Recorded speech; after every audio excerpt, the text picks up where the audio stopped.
I'm your friend, Dr. Charles Apoki. I'm so glad to welcome you to the third part of this lecture on time. This is my class cap, Government College Ughelli, 1972 set. We were 50 years in 2022. 50 years we entered Government College Ughelli. I want to thank God for my brother that bought this Ado Eriri that bought this t-shirt. And then Jesse, for me, it's easier for me to manage, easier to wash and wear, and to prepare these things. I thank you so much. I'm happy to announce to you that the junior secondary school exams results are out. And my school made the best results in Ughelli North and Ughelli South. I don't know of the whole of Delta State. We made the best results in Ughelli North and Ughelli South, according to the information coming from the Ministry of Education. And I want to thank God for this school that I attended and Federal Government College Warri that put in the spirit of excellence in whatever I do. These things you see are products of good secondary school education. And I was able to go to school with the children of the elite. I left a mud house to that school. My father was a refuse collector. I went to school with the children of the elite, the secretary to the federal government of Nigeria, justices, lawyers, doctors, and all that. That's one thing we must bring back to this country: social justice, where people like me who come from the ghetto can have access to what the elites have.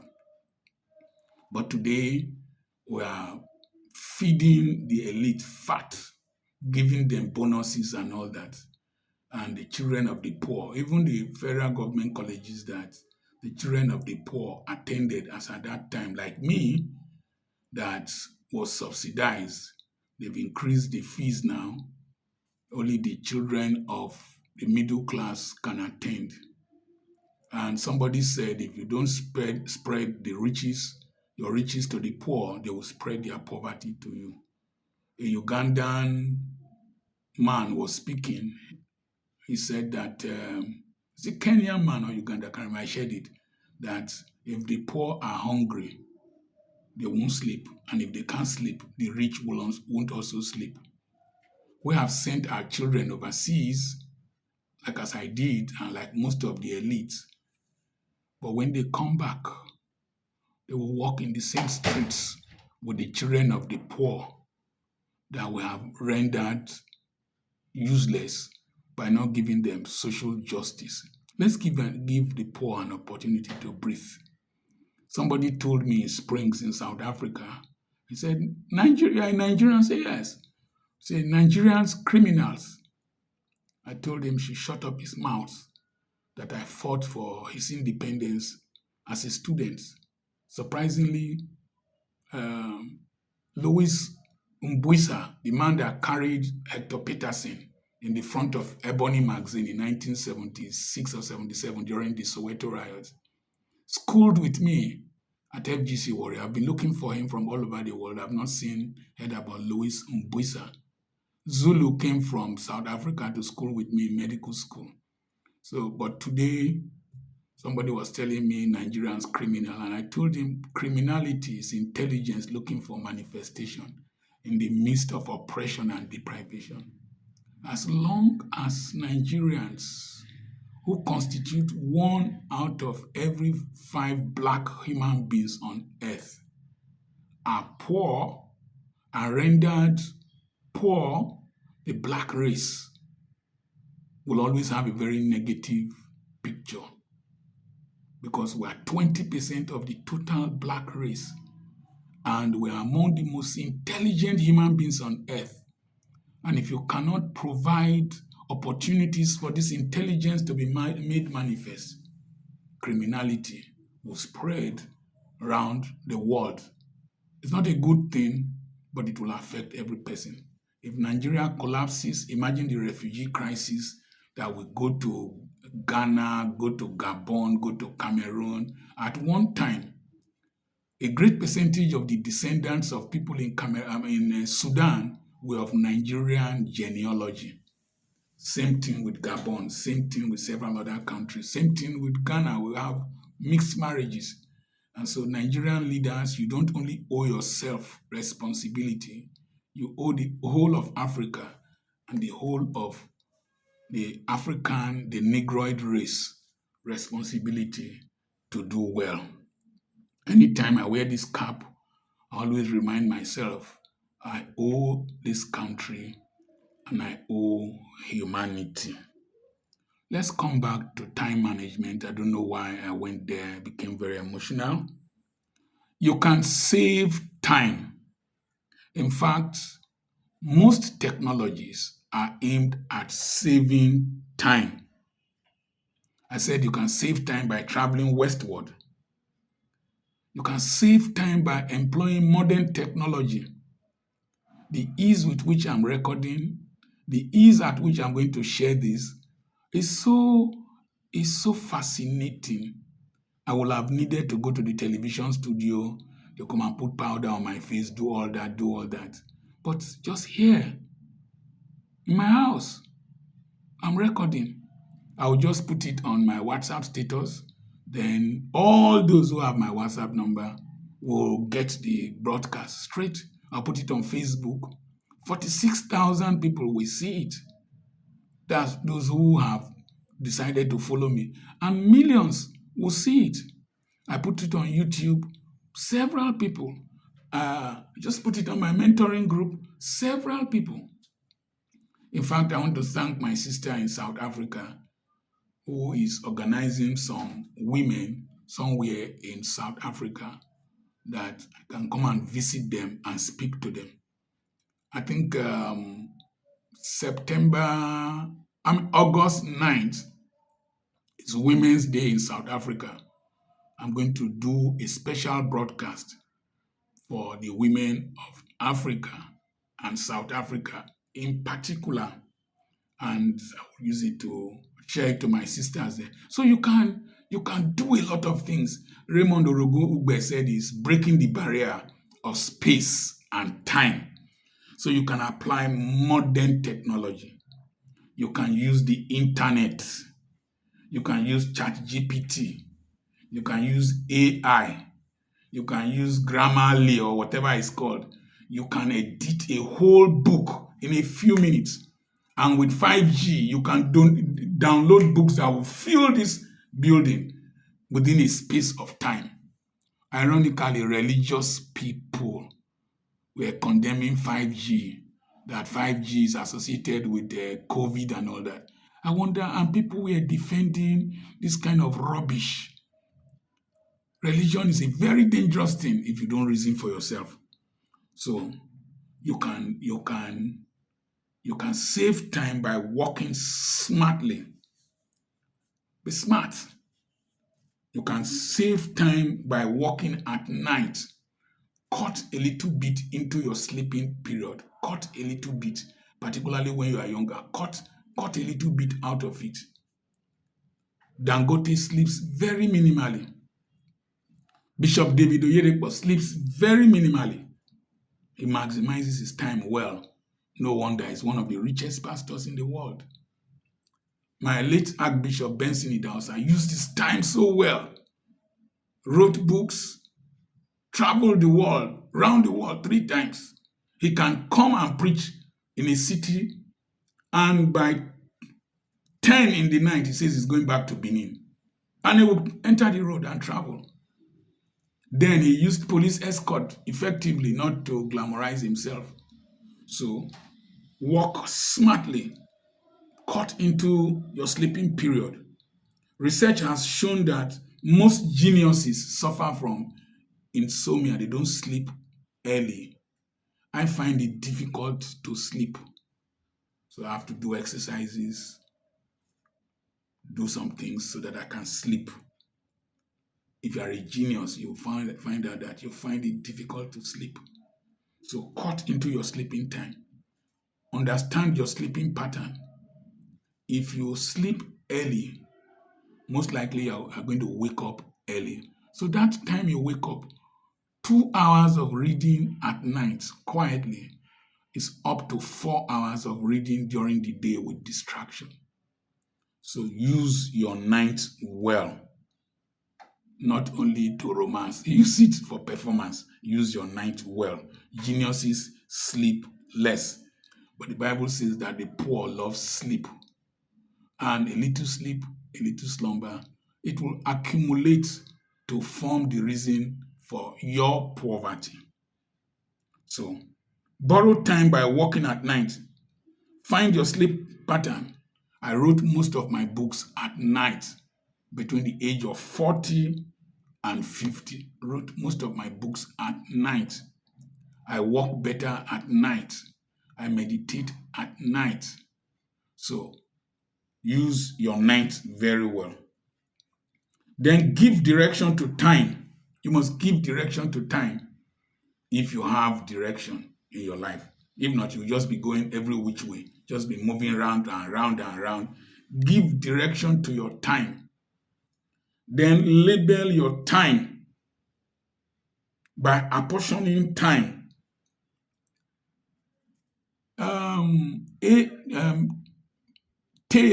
William Thayer, who wrote the book Gaining Favor with God and Man.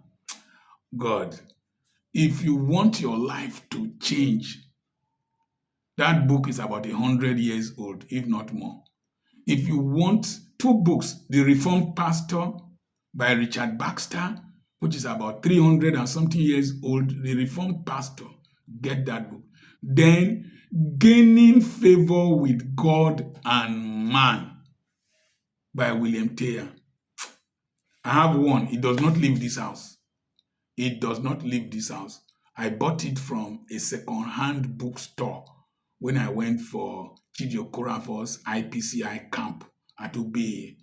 It does not leave this house. I bought it 500 naira there. It does not leave this house. Gaining Favor with God and Man. And then if you are a pastor, the Reformed Pastor, buy those two books. They are close to the Bible. Your life will change. So I wrote most of my books at night. Give direction to your time. Label your time. William Thayer said, the devil tempts everyone, but the idle person tempts the devil. The devil tempts everyone, but the idle person tempts the devil. Time, like money, must be labeled. If you don't label your money, it will find responsibility for itself. Before you earn money, label it, give it a duty. This money is for this. This money is for this. Before you wake up, plan your day the day before. I'm going to do this. I'm going to do that. I'm going to do this. There's something I wanted to do. I called the person very early. Somebody is working there now. I'm taking that person's time, his life. I'm going to pay him from my money, pay for his time. So I don't need to be there. Now, anytime you don't give responsibility, will create responsibility for itself. If you don't create responsibility for your time by yourself, other people will create responsibility for your time by themselves. So learn to label your time, learn to create responsibility for your time. If not, it will attract responsibility. I don't go to burials. I hardly spend my time in ceremonies. I will use those times well. When I finish preaching, I'm on the move. Can't sit down and waste my time. On Sunday, we're in two churches. Spoke there briefly, moved to another one. This Saturday, we are going to be in two churches. 10 o'clock till maybe 1 o'clock. Go and rest in the hotel. 5 o'clock till 8 o'clock. If you come late, I won't wait for you. When I do my conferences here, 10 o'clock is 10 o'clock. There was a day we were 5 minutes behind schedule, and Bishop Ederwe asked whether was the world coming to an end. I said, what do you say it means, sir? He said that I have never seen you organize this program late. That day I was sick. I don't know why I was vomiting. But 10 minutes after 10, we started. So make sure you apportion duties to your time. The days, the 8 hours or how many hours you're going to be awake, apportion time, responsibilities. So you leave one responsibility to another. If this one is taking too much time, find a way to summarize it and move on. Don't attend churches where they waste unnecessary time. You can use the remaining time with your family. You can spend that time thinking. You can spend that time resting. Don't let somebody whose house rent is being paid by the church, whose the car is driving is paid for, is fueled by the church. Most likely the clothes he wears, like me, and several other things are paid for. Don't let him waste your time. The churches that do well maximize time. I went to Australia with black man African mentality and preached for 1 hour. A long period of preaching because I spent a lot of money traveling. They said, let me preach. They told me, sir, the message you preach is 1 week message. We don't spend so much time here. And you can deliver a powerful message within a space of time. Now, synergize with productive people. There's something called timing. Timing is when your activity synchronizes with a corresponding activity, an activity that can amplify your actions. Don't go and plant when there is not going to rain. Plant at the right time. In Nigeria, if maize is coming out, coconut also comes out. There's a kind of pear called ube, it also comes out. Synchronize your activities with other people's activities. Then you discover that you are saving time. If you come out at a later time, it's gone. I called somebody, he didn't pick the call, and he's missing an opportunity. I've been calling another person, he didn't pick his calls, and that other person I'm calling is poor. It is because most times his activities are not synchronized with people who can help them. Blind Bartimaeus synchronized his activity. Zacchaeus synchronized his activity with Jesus Christ. The woman with issue of blood synchronized her activity. The woman that gave house to Elisha synchronized her activity. Ruth synchronized her activity with the time of Naomi going to Bethlehem, synchronized her activity with that of Boaz threshing wheat, and her destiny changed. So you must synchronize with productive people. If you move with wasteful people, they will help you waste your time because they don't have anywhere they are going. That's why policemen in Nigeria waste your time.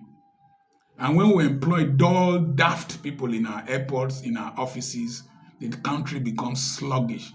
When you employ smart people who want to be dynamic in life, you discover that the nation becomes smart and progressive. Time can be focused like the rays of the sunlight. If you put a magnifying glass under the sun that is at a temperature of 37 degrees centigrade, it forms a focal point on a piece of paper, it will ignite. It will ignite. And so that ignition is because the temperature of the room or the temperature, environmental temperature, has been amplified and concentrated 100 times through focus. When you focus your energies on one thing at a time, people like doing multitasking, but one thing at a time. This one thing I do, I keep pressing forward. It concentrates your energy. It maximizes your energy. Time heals many wounds and solves many problems. Some things we just naturally, some people are slow to learn. When you talk to them, just leave them. Time heals many wounds. Time solves many problems. Time is an impartial judge. When we are talking about the Nigerian elections, people who were tribal bigots, who were political parasites, whose brains were calcified, criticized us, labeled us, but time has proven that we are right. Time is an impartial judge. If somebody is warning you when you are crazy and you refuse to take, the results of time will prove the person warning you right. Time and chance happens to them all. You will have opportunities are related to time. Time to go to school, go. If you don't go, that's your business. Time to marry, marry. Time to bear children, bear. Time to buy land, buy. Time to invest, invest. Time to study, study. Time to work hard, work hard. The future is deaf and dumb. When you are going to give excuses, it is because I'm a Nigerian, it is because I'm a black man, it is because I'm from a poor family. The future does not defend you, does not support you, does not criticize you. It's just deaf and dumb to be looking at you. But the future starts now, according to SCOA. The way you manage today will determine how tomorrow will be. The way I managed my yesterday, that's what has determined the way I live now. If you fail to plan, you have planned to fail. I'm your friend, Dr. Charles Apoki.